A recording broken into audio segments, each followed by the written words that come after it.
Hi, my name is Phil Anderson. I am co-founder and CEO of Parent Playbook. I want to say thank you, first of all, for downloading the Parent Playbook app. And I'm really excited to be able to introduce you to Sophie, our new digital parenting assistant. She's powered by artificial intelligence. And I'm joined by Bruce Hymas, co-founder and COO of Parent Playbook. And what we wanted to do is we want to just give you a couple of use cases. Maybe we'll do two, maybe we'll do three, showing you how this digital parenting assistant, Sophie, this AI powered, artificial intelligence powered parenting assistant is designed to make your life better in ways that are pretty remarkable. And so I'm gonna have Bruce show you the first question, and we may do another one. Maybe we'll do another two. But let me introduce Bruce Hymas. Hey, thanks, Phil. So, one thing to think about while I'm explaining this, or before I jump in, the technology that is powered by it is trained off of millions of pieces of content, even hundreds of millions of pieces of content. So it's just a massive, large data set that this technology is trained off of. So keep that in mind. It is very flexible. It can do a lot more. We're actually discovering what it can do even on a daily basis. So maybe we can start with maybe a little bit more serious scenario. So maybe something like, and oh, by the way, I'm going to use, you can see I've got an Android device, but even on Android or iPhones, you can use your keyboard, and usually there's a microphone. Mine's at the top right of my keyboard.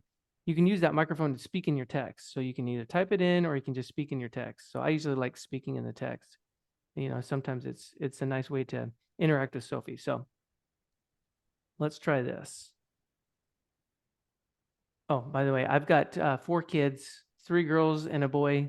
My youngest is a boy and he's 3 years old. So I'll do something different that's not related to potentially my kids right now. That's a little bit more serious. My teenage son lies to me. I feel like I'm losing him. What can I do to build a relationship with him and show him that I love him? Okay, so while Sophie is thinking about an answer to that question, so here we go. That must be very difficult for you, Bruce. It sounds like your son is feeling disconnected from you and that he may not feel comfortable talking to you about his life and feelings. The best way to show him that you love him is by being there for him unconditionally. Spend time with him doing activities he enjoys and ask open-ended questions so he can share what's on his mind without feeling judged or criticized. Showing empathy and understanding will help build trust between the two of you, which will ultimately lead to better communication in the long run.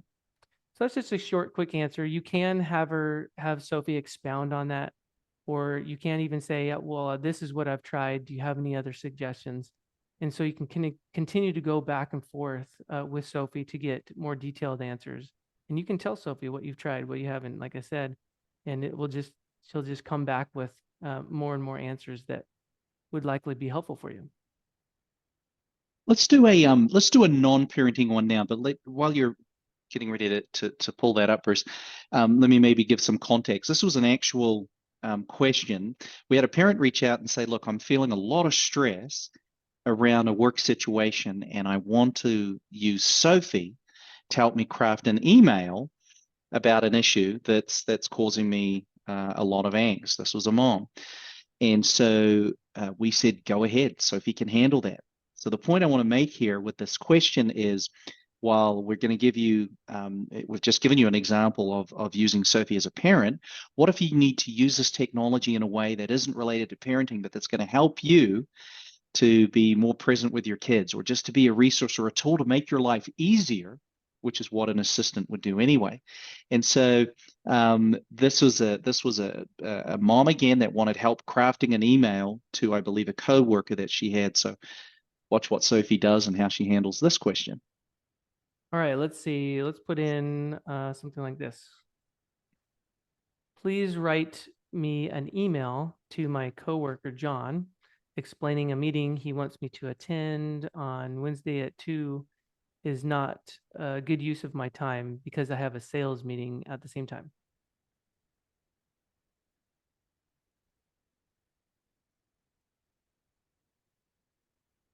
Okay, Sophie will take just a moment and she'll think through it, and then she'll populate an answer.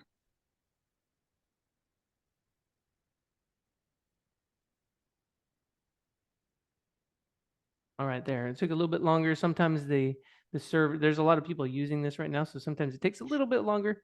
But there's the response. So, hi, John. I hope you are doing well. I wanted to let you know that unfortunately the meeting on Wednesday at 2 p.m. is not a good use of my time, as I have a sales meeting scheduled for the same time. I apologize for the inconvenience that may cause, and would appreciate if we could reschedule or find an alternative solution. So you can also specify if that's a little bit too short or a little bit too long, or if you want it to write it in a certain number of words, you can say write it within 100 words. Or if you actually want it to be longer, you want it to be like 500 words, not something that maybe in this scenario, but maybe there is a scenario for that. So it's interesting what It's you can use it for. yeah, it's the technology that is powering what we're showing to you right now is built by OpenAI and ChatGPT. So you've heard about this technology. It's very likely you've heard of ChatGPT. So again, what we've done is taken the computing power of ChatGPT and programmed it and trained it so that you can use her for parenting interactions or anything else. There's some other tools that we've built into the technology as well. We've given two examples, Bruce. Let's do one more parenting. I'll let you choose I can an do, example. well, I did this one the other day. What are 5 text messages I can send my teenage daughter? Question mark.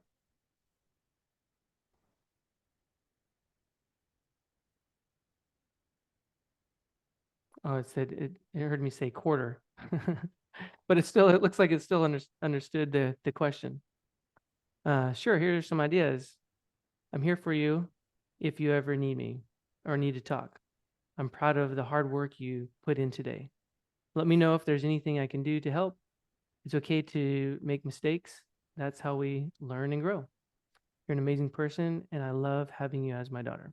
So those are great. Those are great suggestions. You can ask for 10. You can ask for whatever parameters you put in. Sophie's really good at kind of abiding by those parameters. So the more detail that you can put into the question or the statement that you give Sophie, the better. Yeah, it's something where every time I see her produce an answer, I'm blown away. And so we're excited to have you experience Sophie by asking her questions, using her as a resource to help you in your life in whatever way you need as a parent, or in any other one of her almost infinite applications.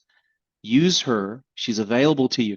It's interesting. We're actually seeing data that people are reporting they prefer using this type of technology because of the quality and the succinctness of the answers to even using Google. In fact, you might say, well, I'm going to have bias to this. I actually prefer using now Sophie to Google in most cases.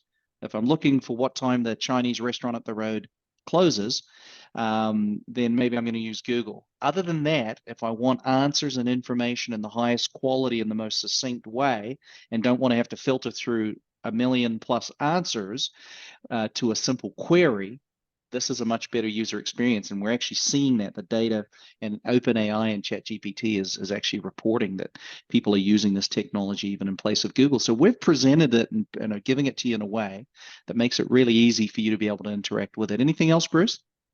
I think that's probably good for now. We just encourage you to go out and just experiment with it. Like I said earlier, we're learning more about what the technology can do every day, and we're just trying different things. We have it tell bedtime stories. So I've got a daughter named Aubrey, and so I have it tell bedtime stories about a girl named Aubrey that involves rainbows and Skittles and unicorns, and it will actually create a story about all of that and create a custom story for your child. So that's kind of a fun one. Our kids like to play with that one.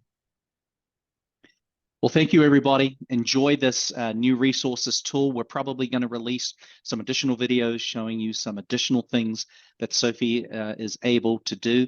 Right below the answer, in fact, you'll see it right there on the screen.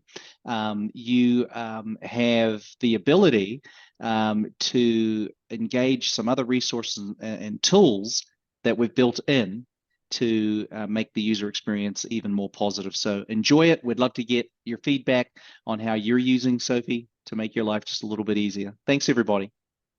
Bye.